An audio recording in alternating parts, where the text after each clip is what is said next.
Today we will be replacing the rear axle seal and the rear wheel bearing in my 1999 Toyota 4Runner. Now typically when you go to do this job, it's because you see gear oil that is starting to seep down the rear drum, maybe into your wheel, or you might see a ring of that gear oil on your inner wheel well, and that is the telltale sign that you need to replace your rear axle seal. And while you're in there, you may as well replace the rear wheel bearing.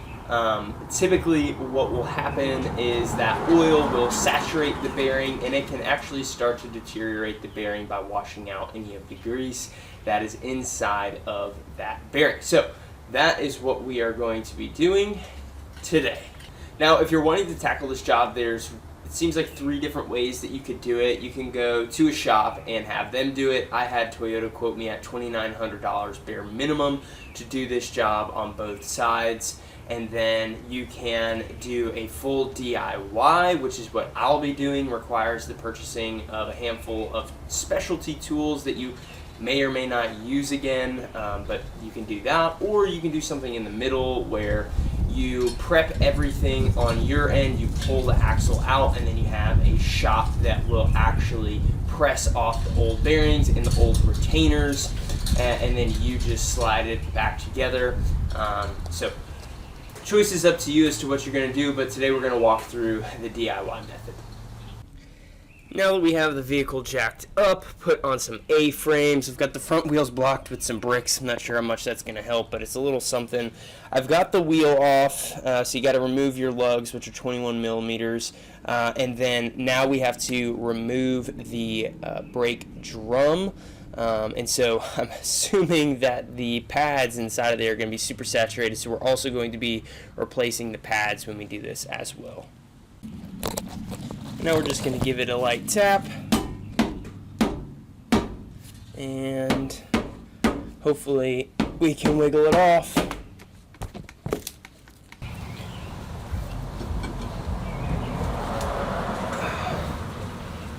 Alright, so hopefully you can see the amount of gear oil that has built up inside of the drum, so that's not good. And you can also see that these pads are just absolutely saturated. Everything is. And you can just see all the oil. And I had recently put some fresh gear oil in, and I guess just because it's so much thinner than the old oil that's in there, it just seeped right on out. Now, just to clean it up a little bit, some brake cleaner.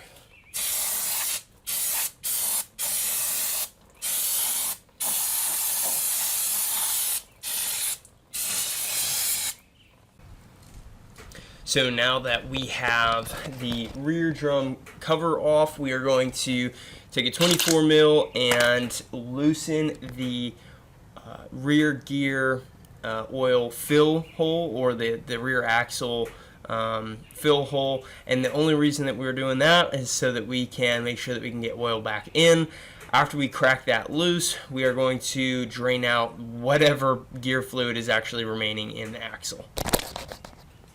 Alright, and so here is your fill hole, and when we go to fill it back up when the job is done, typically the way that you know that it is full is the oil level will be right at the top right here, and it'll start to seep out. We're going to just crack it loose. It should be somewhat loose. Let's see, we might need something else. Alright. Looks like got it. So that's good. Alright. And so now we can go ahead and drain out whatever fluid's in here. So let me move the jack out of the way. Alright. Same thing. 24 mil. Let's see if we can crack this one free without breaking skin. Oh gosh, there we go. Okay, lovely.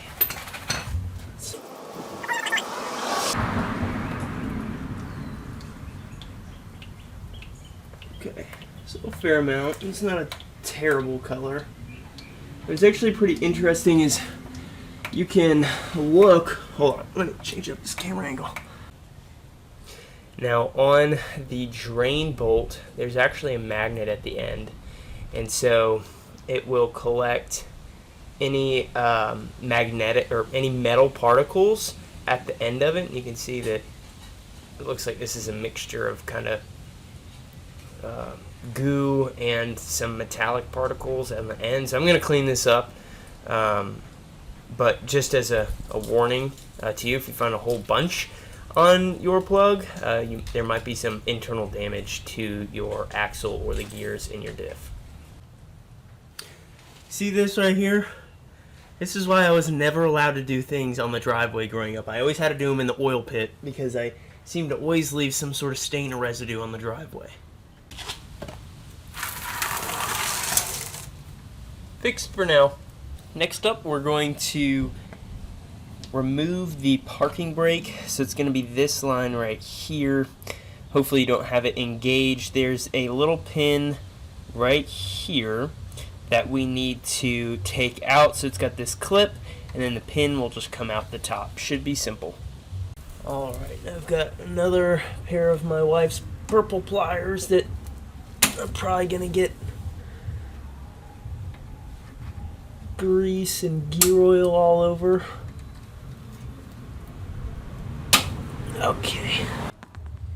Okay, so now that we have the pin, or the clip out I should say, the pin should just wiggle free.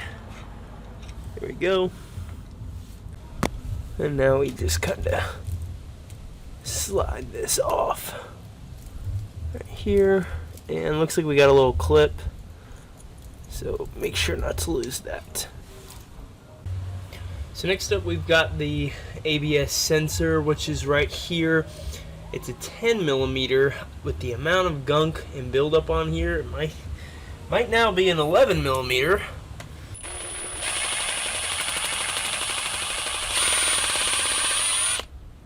Alright, there we go. Out. And now I think before moving any further, I'm going to blast this down with some degreaser just to get some of this grime and buildup off to make it a slightly more pleasant repair experience. Okay, now that we're a bit more cleaned up, I'm going to try and wiggle out this ABS sensor. It does have an O-ring on it, which is going to help to keep it stuck down in there. Let me, Alright, so the pry didn't work, so I used this tiny little Milwaukee Shockwave bit and used it as a lever to pop it out. And there we go, there is our ABS sensor. It looks like there's a magnet on this as well. And you can see we have more buildup of metallic particles on here. Yeah, definitely a magnet. So kind of scrape that off. But yeah, even more metal flake.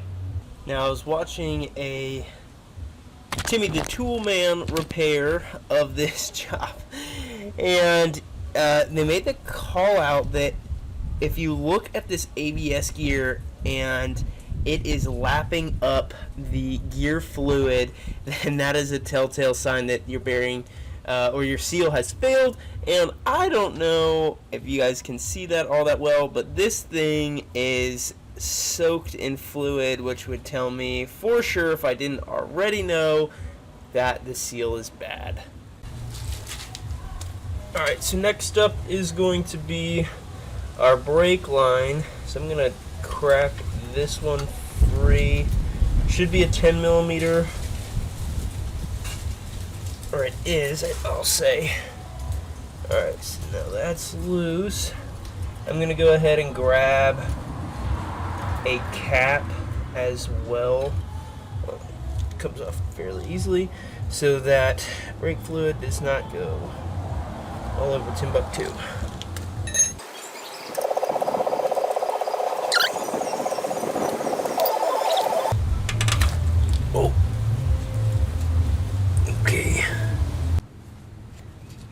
Okay, so now you can see that we have our brake line disconnected. I put a little rubber boot on the end of it so brake fluid doesn't go everywhere.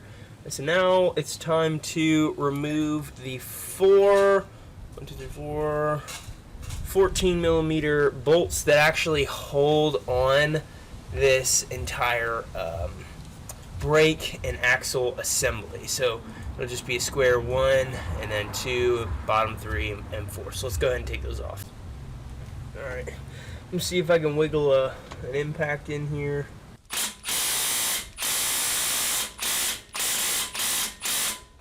Okay, no good. Alright, so back to the breaker bar. We'll just see. Okay, it's tight. Okay, there it is. Whew. A little bit of a workout. Now, you might get to a similar point as me. I've gotten 3 of the 14 millimeters broken off. I do not have enough space to fit my breaker bar underneath there to get that last one. I do have a 14 millimeter box end wrench, and so what I'm gonna do, you can see it on there right now, is I'm gonna hold it with my hand and then use some leverage to tighten this guy, or excuse me, to loosen this. Hopefully this will work. Let me adjust my approach angle. Let's see. Okay. Hearing a little bit of loosening.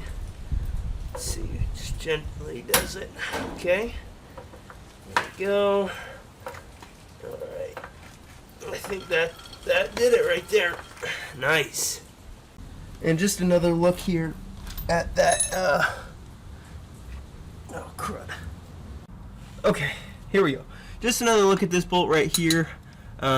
It is really tight with this shock mount right here, and so that's why you need a box end wrench or something that is small enough to fit in this gap right here so that you can loosen everything up. But anyway, I'm going to remove these 4 nuts, and then we should hopefully be able to slide this assembly out. The amount of goo and grime that is now in my 14 millimeter socket now makes it a 13.5. Ridiculous.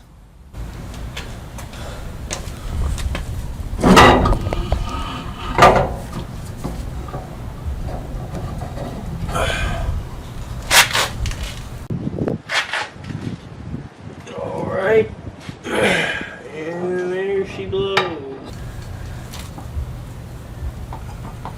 Oh man, that bearing is freaking toast.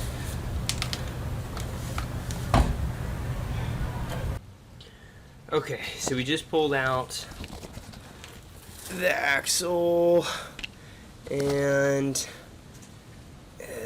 there is, kind of hard to see, we can get a little bit closer up view here in a second, but it looks like there is a little bit of metal flake in there, but we're going to go ahead and check out this axle and kind of see what's going on. The bearing seems to be absolutely fried, which is to be expected, but we're going to go get it on the workbench and check it out.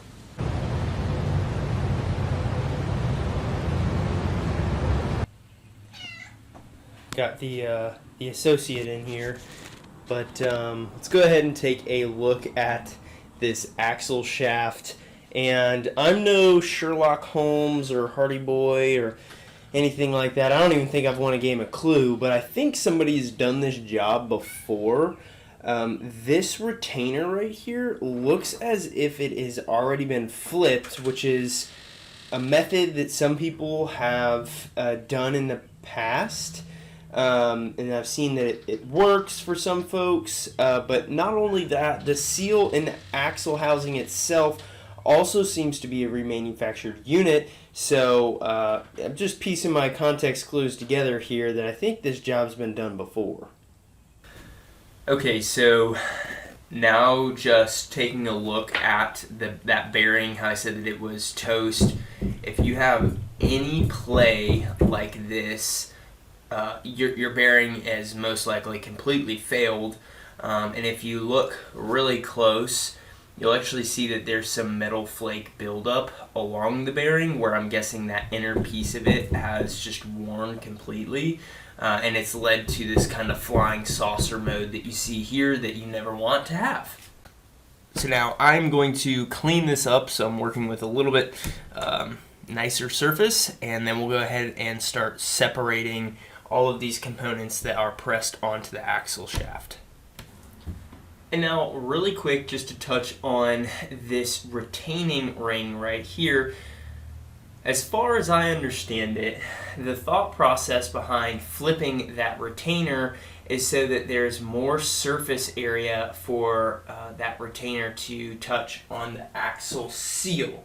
Now, I could be wrong, but here is the axle seal, which is going to be, it'll end up being like this. So if the diff is over here in the middle, the axle seal goes on, and then you have this retaining ring that slides in right here with the bevel facing inboard or towards the differential.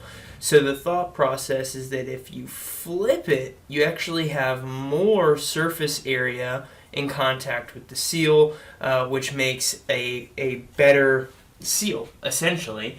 So anyway, that's how I understand it. Let me know if you guys have done some more research on this.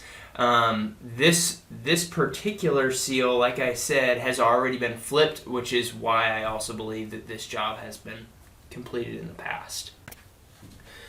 One other thing that I think is pretty interesting is the actual distance that this retainer has shifted down from this polished metal surface. So I've been following Adventure Taco's write-up as well on his website, and just some of the other resources that I've been looking at.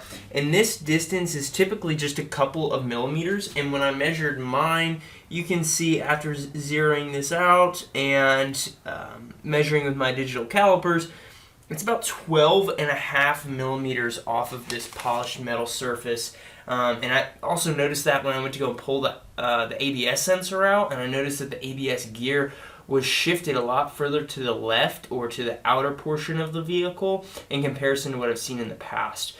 So gonna have to try and figure out what is the best placement for this retainer, and then the stack up of all these additional pieces as this comes together.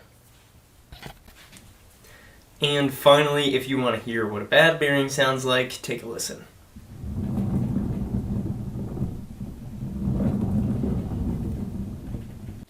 Alright, now we are going to start removing the parts off of the axle shaft. And so I have this tool here from eBay that we're going to use in conjunction with the Harbor Freight 20-ton press. Now what we're first going to have to do is we have to remove one of the wheel studs, and that is so that this plate can then slide down underneath that ABS gear.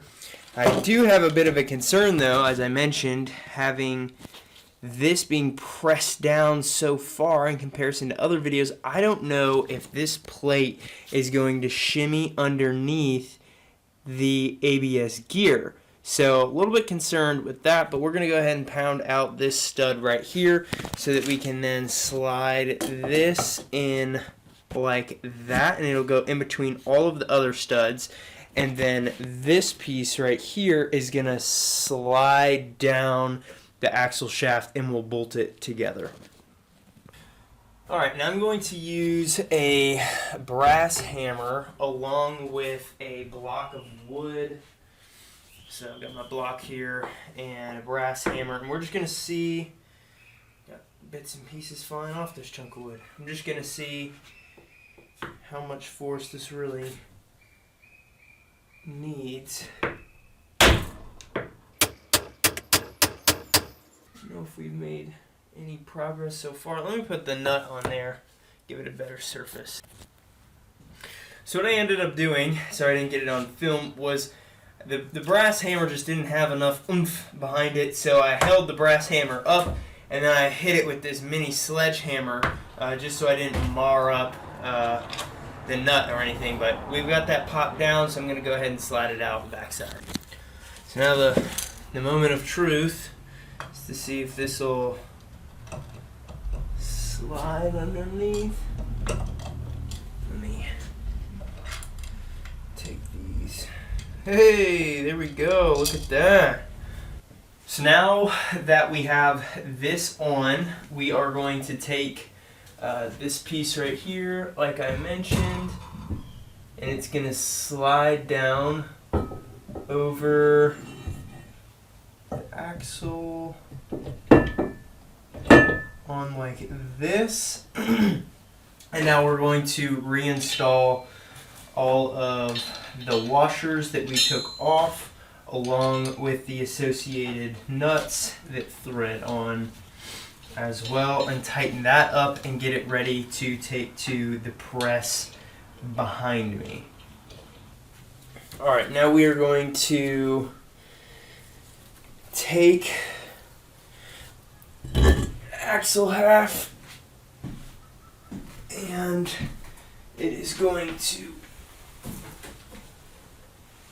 oh goodness, it's going to slide down into here, and honestly I think it might be easier to just thread this on once it's already here. Let me think about that for a second. Alright, so I've raised the press up to its highest level. Maybe it's got one more to go. But what I'm going to do is now slide the entire assembly that we have up, set it here. And now that I'm looking at it, this press is going to be too high. So I guess I'm going to have to finagle it and see what is going to be the best way to put this all together. A quick look at the setup now that we have everything in place. We have tightened down, these are 11/16 nuts, and so I tightened each of these down so that there's no play. And you can see that we have the ABS gear sandwiched in between, and then the retainers on the upper side, the inner retainers on the upper side, so that'll come off as well. We slid this up and through, and we are on the 4th notch in the 20-ton Harbor Freight press. You see 1, 2, 3, and then we're right here with our bar on the 4th. We've got the shaft aligned with the press itself, so it's going to press down right here.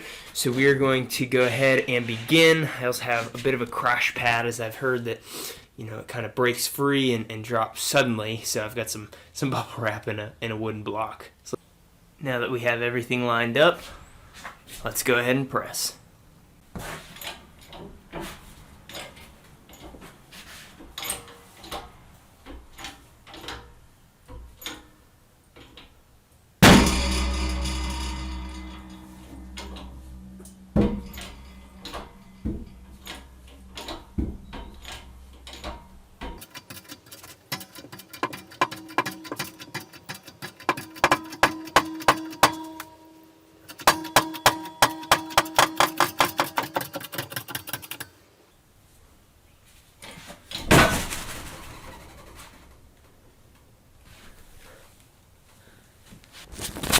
Alright, now you can see that we have the ABS gear sandwiched up there, and all we have is that outer retaining ring on there now, along with the bearing.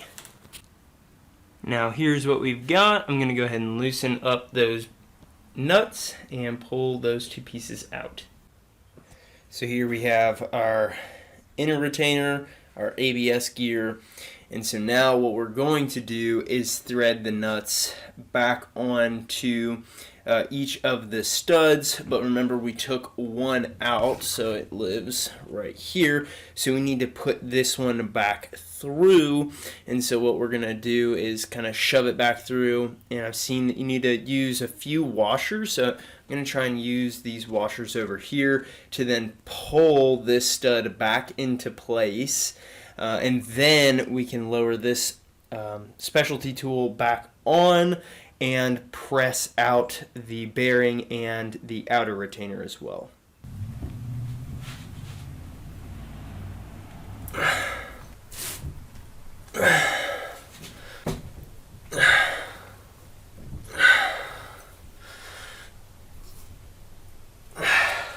how much more we've got. It feels like it's pretty well cinched up.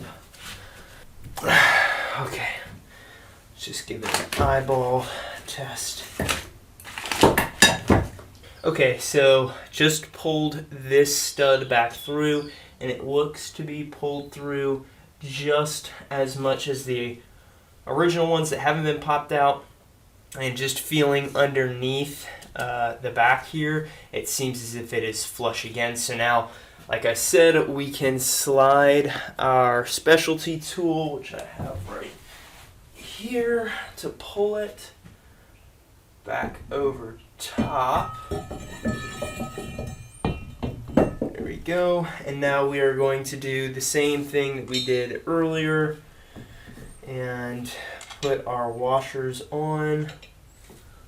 Now, in true human fashion, I have made a mistake. I left the snap ring on the axle, so now, although the axle is in the press, we have to take it all the way back out so that we can remove that snap ring. So there is our snap ring right there, right next to that retainer. So we are going to use our snap ring pliers, push it apart, and then slide it off the shaft. And now, after a little bit of finagling, you can see we've popped the snap ring up above, so now we're just going to slide it off.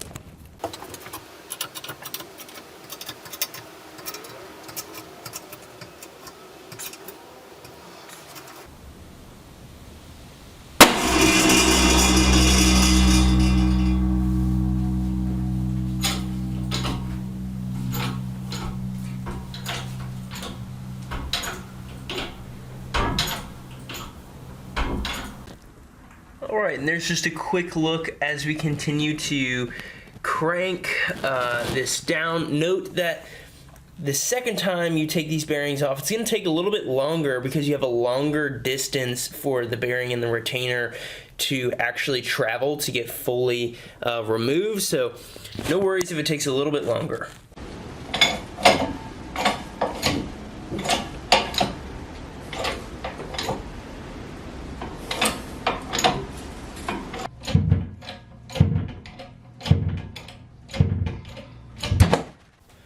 Alright, so here is our axle shaft, and I will tell you I am a bit concerned. Just doing a quick little look here. We've got some metal flake flying around, which I'm just pretty certain of, but do you see that cut in the metal? I am guessing that is from somebody taking off a previous snap ring. Maybe. Again, I'm just doing a quick glance around, but that does not look good. There's metal, like look at this little piece of metal hanging around. So I'm gonna have to give this a thorough inspection and kind of see what we can do with it. All right, now I just took off the puller, and this is kind of what we're left with. So here's that one retainer, and then this is our bearing, which you can see is just in shambles. Alright, now we have to pop out the bearing, which is right down in here. You can see it turning around. And what we're going to do is use the tool that came with the press tool. So it's going to be this guy right here. Long side goes in, so it slides in like that. And then we've got this steel plate right here that's going to go on top. And we're going to hit it with a hammer. And the bearing should pop out. See if I can do it one-handed here. Okay. And there it goes. Okay. So now I can pull out the bearing. Give me just a second, and I will show what it looks like. Okay, so here we go. Might not have hit it far enough. Okay, let me hit it again. Alright, now it is removed, and if your bearing happens to look worse than mine, please let me know down below. This is horrible. You can see all of the metal shavings that have kind of coagulated on there. Let me show you what it looks like down in here. It just looks like an absolute glitter bomb went off in here, and that is the absolute last thing that you want to see. One other thing that we have to do here is remove this rubber seal, and it is just a friction fit, so we're going to take these pliers and probably have to set the camera down, but we're just gonna pull this guy out of here. And so here is that removed. Okay, now I've tried to clean some of this goo off my face. Next up is going to be to put the new bearing in. So I just took about 5 to 10 minutes to clean this surface as best as I could with all of the road debris and grease that had built up on the back. And then I used a little air compressor to blow out any debris that still lived in this cavity right here where we're going to put in the new bearing. I'm going to take some red grease and slather it on the inside right here, and then we're gonna lower that down. We'll probably put some grease on the outside of the bearing as well, and then we're gonna slide that down, make it level, and then we're taking it over to the press and we're gonna press it in. Now here we have our new bearing. This is a Toyota bearing, part number shown here, 90363-40020. And this bearing is pretty stiff to turn, whereas our old bearing, let me just pull it up really quick, this one was sliding in and out, if you can see that, and it spins very freely. So we're gonna go ahead and lube up our new bearing and get it popped in. So now we have the press sleeve and we have this 1/2 inch thick support piece. It's steel, and that is going to help us hold the rear drum assembly. We're gonna flip it over, or essentially we're gonna take it in its form right now, and we're gonna sit it down right there, so then this will hold on the back side of the bearing, and then we're gonna press the bearing from the top in. So now, taking our bearing, we are just going to gently set it as square as possible inside of this backing assembly, making sure it is as level as we can possibly make it for ease of pressing. It looks like it right up there. Oh my goodness. Okay, I think that's gonna be it right there. So now to press the bearing into place, what I've seen Timmy the Toolman do and what I've read in the Adventure Taco write-up is that you use a PVC cleanout, so it's an ABS cleanout, and essentially what you want is to take this and place it on the bearing, and then you're gonna screw in your top, and what that's gonna do is it's gonna line up with our press up above right here, and then we're going to evenly be able to press the bearing in. Now, what you're supposed to have is one that sits on the outer race and not the inner race of the bearing.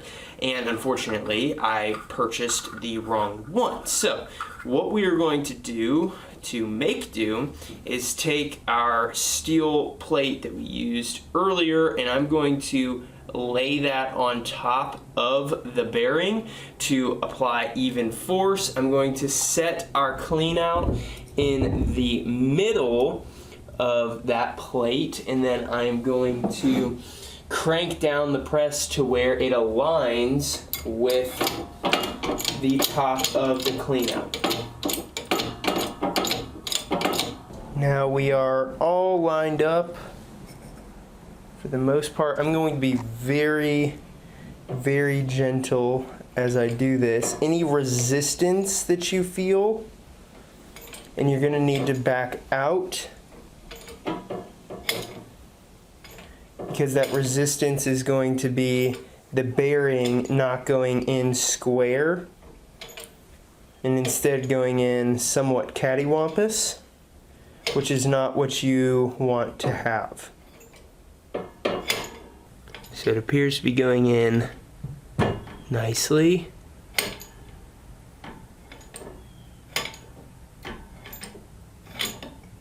Of course, the grease is helping out. There it is. So I don't know if I got it on the clip or not, but you saw it just slide right down into place. So now we can remove all of these pieces right here, maybe. Alright, so I just got that steel plate out and also used my 350th paper towel. But you can see we've got this bearing in. It sit down really nicely, so now we're going to move on to our next step. Now before we put the dust seal in, the new one that is, you can do just a quick check to make sure that your bearing is fully seated. You'll see that there's just a little bit of a gap as you go around, and that is just fine. But now once you've confirmed that, you can put in the dust seal. So now we are going to put our dust seal in place, and we've lubed it up with a little bit more of that red grease, and it should be, as long as you line it up just so, give it a little press, it should slide down. Whoa, let me get my other hand here.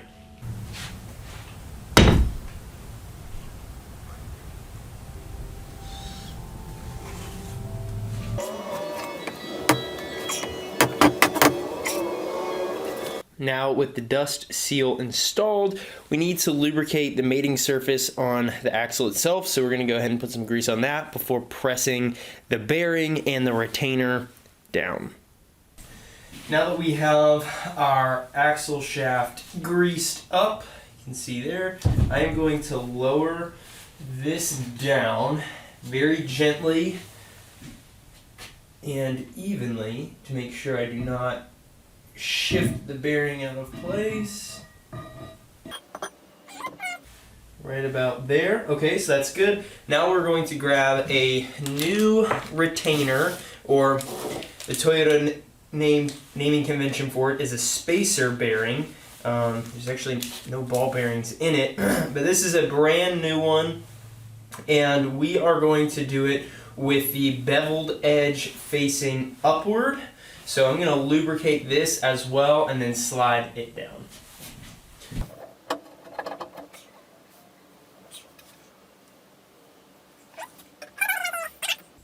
And then as we press it, those will be seated just as they were before we took them off. Now it is possible that I may have used too much lube because now the weight of the back of the brake drum has actually slid down further, and the bearing, you can see, is at that necking point of the axle shaft. That happened while I was getting the press ready and grabbing this piece right here to slide over top long way down. And now we're going to take this to the press. I'm going to see if we can get this back together. I have a feeling it's going to continue doing this as we flip it and put it into the press. So I'll think about that as I'm getting that set up. So here is our current setup, and let me move in a little bit closer. It took me a couple of minutes to do this. I'm now at, I believe, the 4th setting on the press itself, and what I did was I put this press sleeve in place. I then sat this bearing press sleeve, I think is what it's called, on top of it with the small end into the sleeve and then the longer end pointing up. And then I sat the retainer on it and then took the entire backing assembly with the bearing in place and sat it on top. So then everything was there except for the axle itself. And with this at its lowered position, I was able to lean the entire thing back, the entire thing being this apparatus right here. I was able to rotate it just enough to where I was able to come in at an angle without clipping the hydraulic press up top.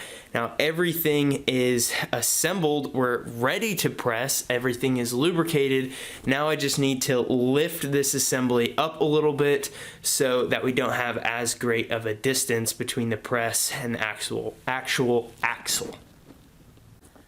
Now, one way to make sure that you are not going in askew is to make sure that the axle shaft is centered in this sleeve. When I first put it in there, it was coming down like at an angle, which made me realize that it wasn't sliding into the bearing up top the right way. So then I had to readjust. But this is one way just to check and make sure that you're not going in sideways or at an angle. So now we have our steel plate in place. So it's just gonna go right here. And now we should be able to press once everything is centered up. So now we are good to press. This shouldn't require a ton of force. The surfaces are lubricated. It should bottom out at one point as we get close. So when we start to feel greater resistance, we should know that we're good. Additionally, when we take this off, we should be buttoned up right where the snap ring groove is, and so that'll be another indicator that we press this to the correct distance. So let's go ahead and do that now.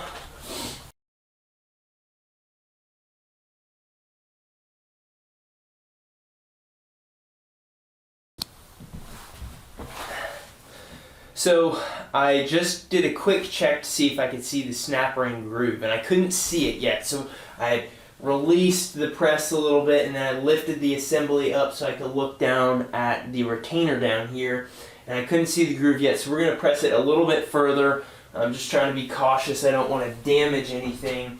If I can go a little bit slower and keep from breaking anything. So we're going to press a little more.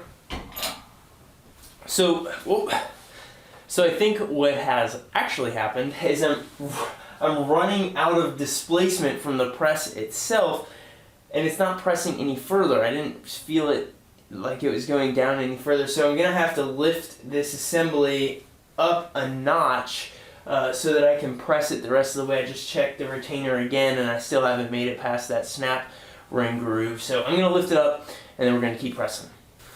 So now we are on our second notch on the press. I've moved the camera angle in a little bit closer, hopefully you guys can see. And we're pressing down. Again, we're waiting for that resistance. Alright, here we go. Get down so I can see. Okay, now it's starting to get a little tougher. There it is. Okay. Alright.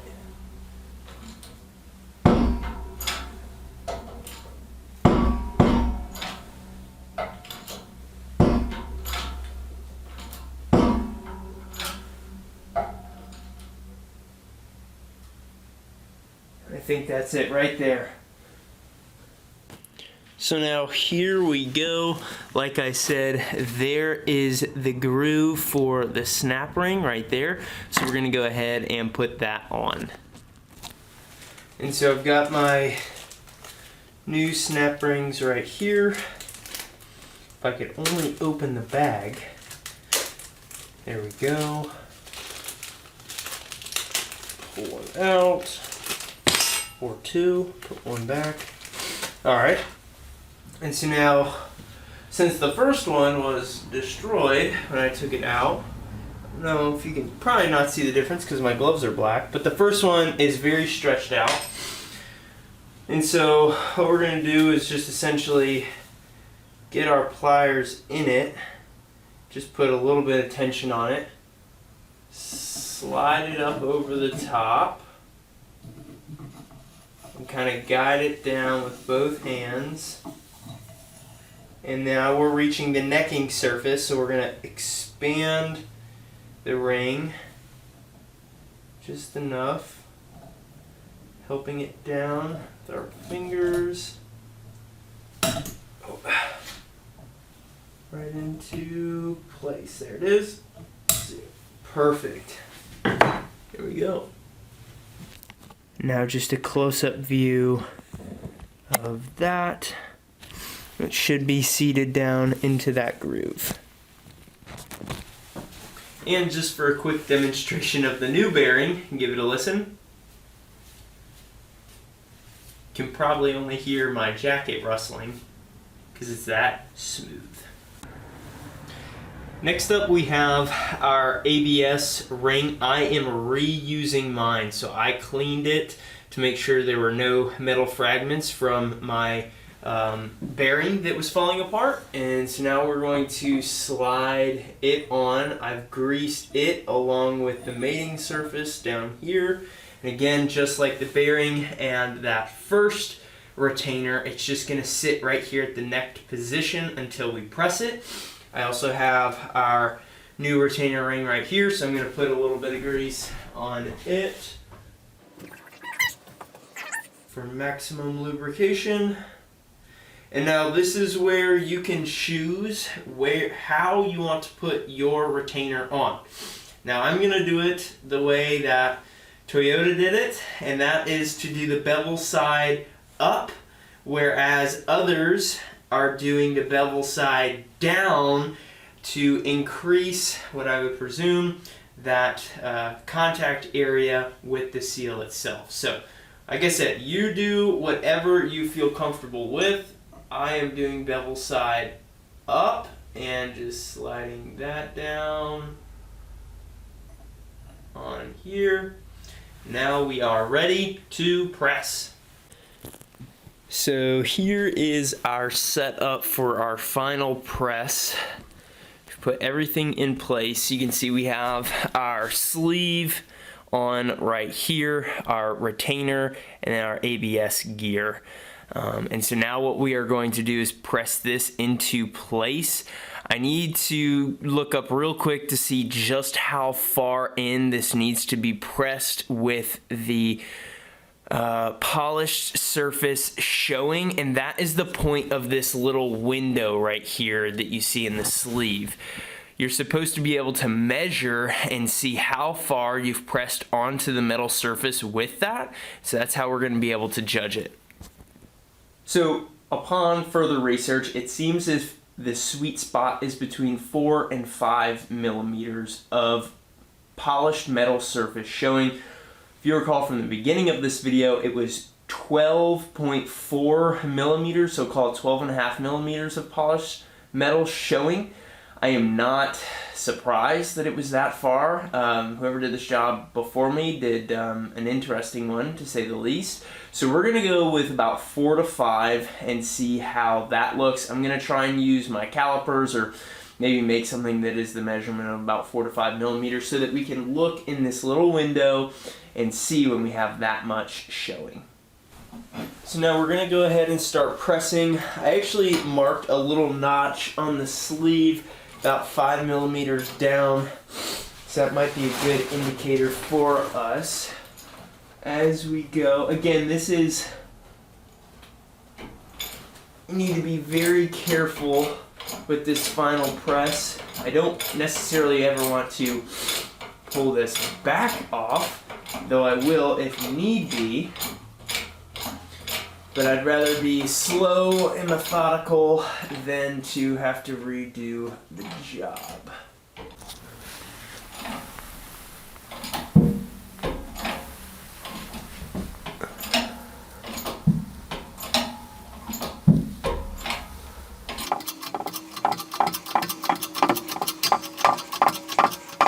Okay, so we've pressed down a little bit further, and you can now see the polished surface right here. We've got our 5 millimeter marker as well. So we're at a pretty good spot. I'm going to do another quick measurement and see just how much we have showing, and if I need to go any little bit further. So I just validated the measurement. It is 5 millimeters, so that is good.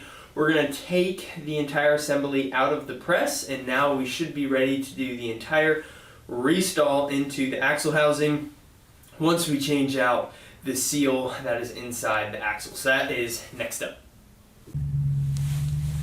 Now next up, we need to remove the seal inside of the axle. Alright, now I tried to remove the seal using a series of picks, and none of them worked, essentially because you can't get enough force also evenly across the seal to pull it out all at once, which is why they make a tool like this. This is just an OTC puller, and I've got the jaws on the inside for this inner seal right here. Now I realize not everybody has one of these, that's why I was trying to use the pick first, but this is what we're going to use to put inside of the axle and then yank out that seal. Okay, so I have the jaws all the way down, so they should be able to slip in like so, and then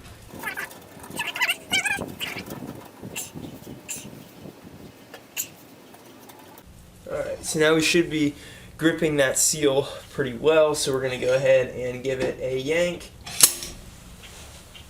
and there it is. So now I'm going to use a paper towel to clean the inside out. I actually grabbed a cleaner, so Purple Power, that I mixed up about a week ago, but the water has frozen solid on the inside, so not sure how functional that's going to be, but let's go ahead and just wipe this out with a clean paper towel so we can get ready to put in the new seal. Also, not a huge surprise, but there's supposed to be an O-ring that sits on this outer lip of the axle. I did not find one throughout this job, so that makes me think whoever did this job previously left off that O-ring. So now it is time to put in our new oil seal. So we've got our part. Here's the part number here. It's also listed down in the description. And instead of purchasing the tool in order to push in this new seal, I figured I would just 3D print one, but I ran out of filament last night when I was printing it. It did turn out really nice though, lines up just where it's supposed to, but I think I'm going to use this in conjunction with our clean out that we purchased to pop this in, so I'm going to give that a whirl. Hopefully it works. If it doesn't, oh well, but let's go ahead and give it a try.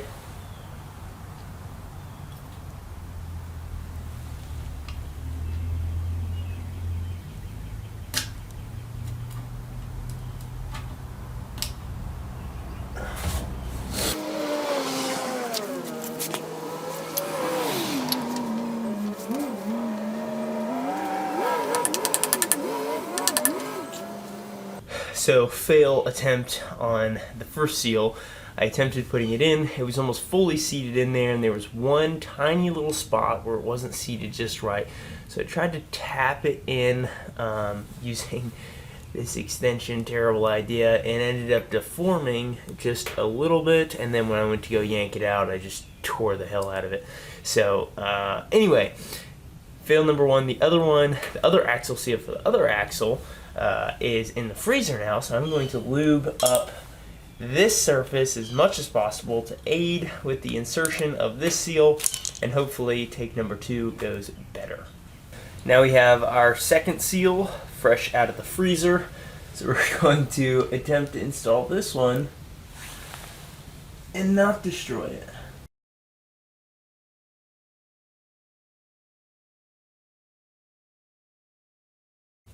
So there we go, we have one axle seal in. Now we're going to slide in the axle shaft and see where that retainer rides on the inside of this seal. Now that we have our axle seal in place, I'm going to put the O-ring on really quick, and then we're going to test and see just how far this retainer is actually sealing with the axle seal by just putting it in, giving it a couple quick spins, and then pulling it back out. And like I said, we'll put on our O-ring first. This one's the easiest of the entire job. Slide it on like that. So now that we have the axle back in place, I'm going to tighten up our 14 millimeters that we took off to hold the axle in place. I'm just going to snug them down so that we get a good accurate reading when we spin the axle. So now with each of the 14 millimeters tightened up, we'll go ahead and give this a spin. And then we're going to pull it back out and see where that Sharpie mark was smeared to on the retaining bearing. So now that we have removed the axle shaft back off, we have about 4 millimeters worth of ride on the actual retainer, which is right here. And you can see that Sharpie mark has kind of receded back as we spun it around along that seal. So I think that is good. If you take it all the way from the beveled surface, so if you take it even further, right here, that is about, let me read it, about 6.4 millimeters worth of ride on that retainer right there, and I think that is good. I don't want to push it too far. The ABS gear is showing as well through the little window that we have, so it should work just fine with the magnet and the ABS sensor. So I think we're going to reinstall this now, knowing that we have enough surface area to ride on, and button everything back up. So sliding this in was kind of tricky, but I think the easiest way to do it is to get one hand on the bottom side of the backing plate, one hand on the shaft itself so it doesn't ride on the seal, and then kind of pivot down.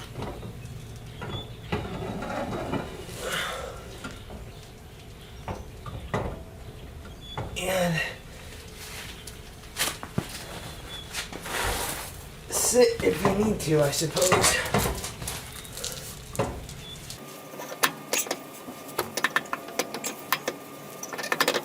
There it is. Alright, and there we go.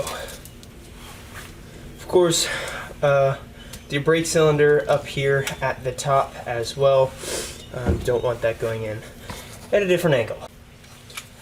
And now everything needs to be tightened down to, I think it's between 48 and 51 foot-pounds. So I'm just gonna cinch everything up first. Star pattern, of course, just like you would do a set of wheels. And then I will torque it down.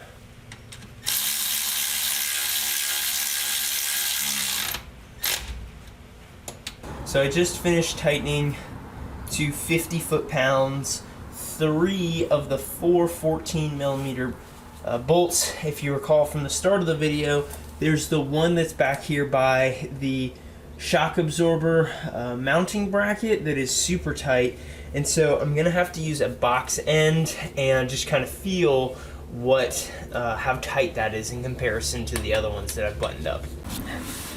Now that we've gotten those tightened up, we can use our 10mm flare nut wrench to put our brake line back on. Put that off to the side.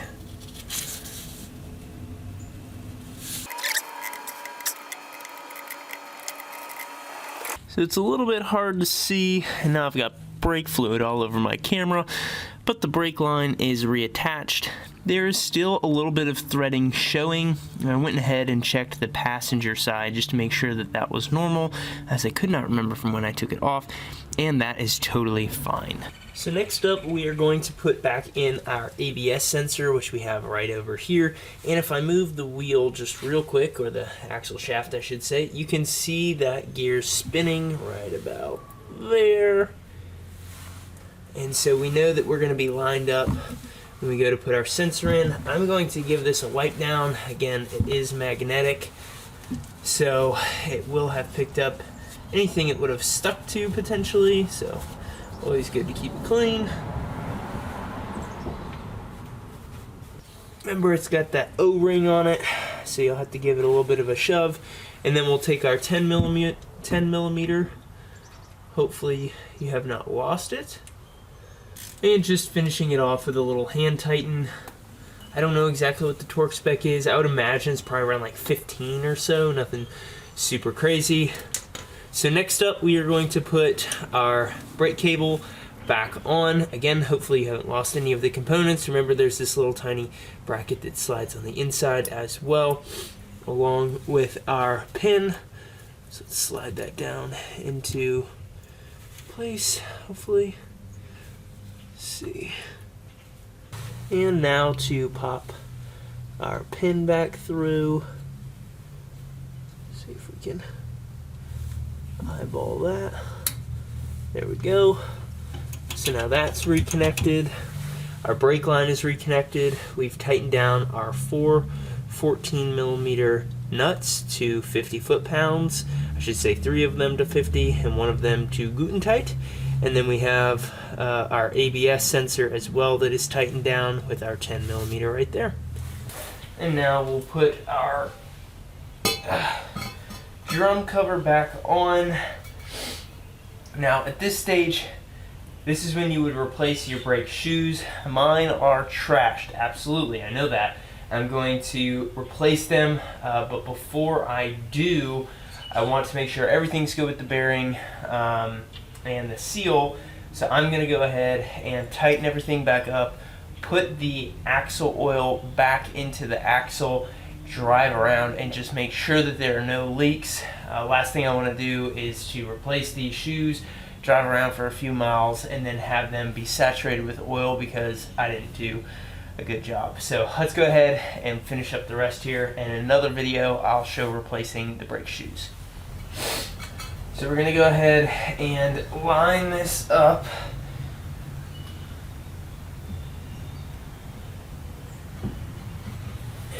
Let's see here.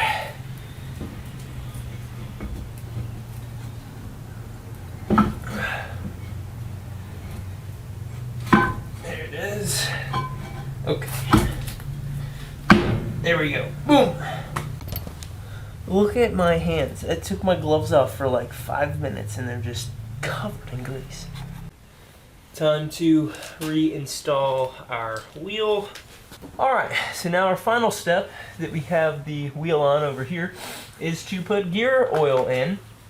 Now I've got Valvoline 75 W90. That is what is recommended. Some people run 80 W90, which is a little bit thicker, heavier weight. I'm doing the 75. I'm pretty sure that's what the OEM spec is. I've already put about probably 1.3 to 1.4 quarts in. It holds 2.7 to 3. So I'm about to put one more whole bag in. You also can use a pump and like a 5-quart bucket if you have that as an option. How I'm doing this is essentially just you pop the top and then snip the end of it, and I am rotating it such that the nozzle is pointing in, and then it just slowly, gravity just kind of pulls it down in there. What you'll have is it'll start to spit out. If you have more or you've reached the capacity, it'll start to spit out, and that's how you know that you are full. So I'm gonna go ahead and finish it up.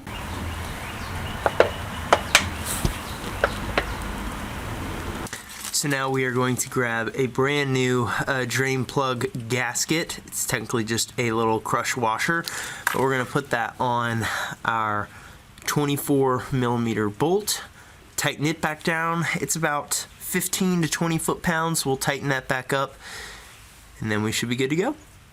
Alright, so we just finished filling the axle with that 75W90 axle fluid. We did about 2.5 to 3 quarts of fluid in there, and then tightened down the drain bolt and then the fill bolt to about 15 to 20 foot-pounds.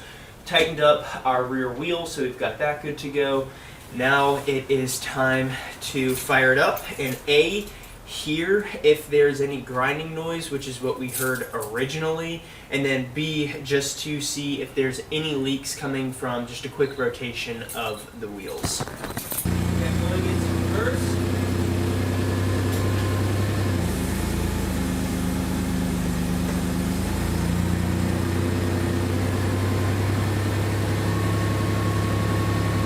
About 10 miles an hour.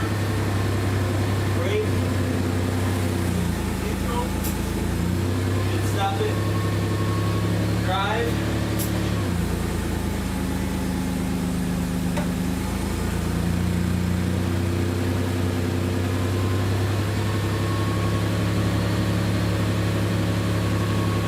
About 20 miles an hour.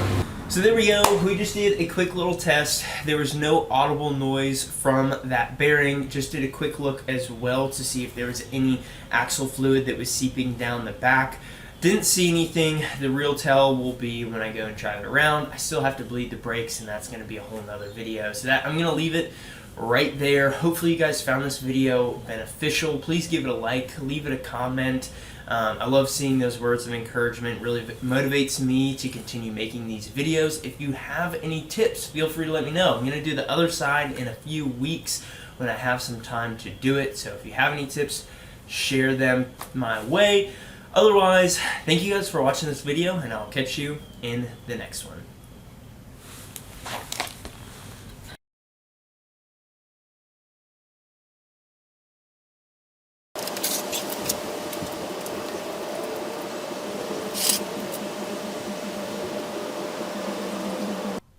Well, we just seem to be putting a hole in the block. Alright. Alright, so let's see, I'll zoom in real quick. So now taking our bearing, what is this goo? Now with the dust steel, so now we should be good to press. I brought the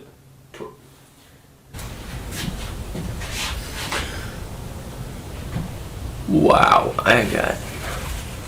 oh man.